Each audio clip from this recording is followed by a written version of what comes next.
Trời.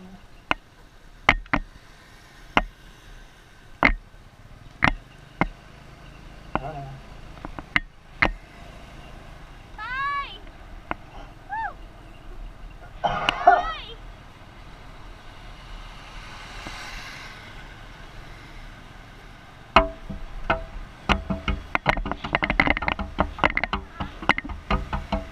Không phải gõ lên nó nghe kêu.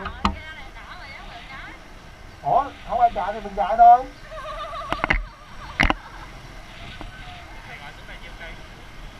Hả? Xuống đây á hả? Có mấy chục cây à? 50 cây à?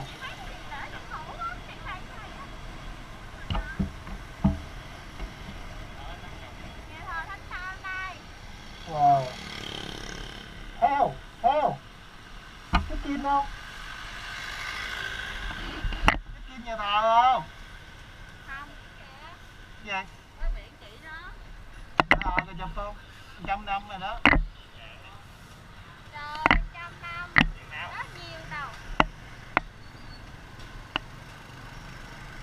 100 năm đâu có nhiều đâu bạn. Nhìn đấy, nhìn đấy, bạn nhìn đấy. Đó. Chị lấy vòng vòng cho ông Phượng chụp hình. Không cho nó chụp hình đó gì nó vào mặt mày á. Đúng rồi. Nó quá không à. Lấy vòng vòng cái đâu đi ra.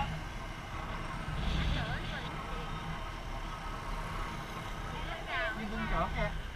Thấy không? Đám cưới gì vậy? Đó.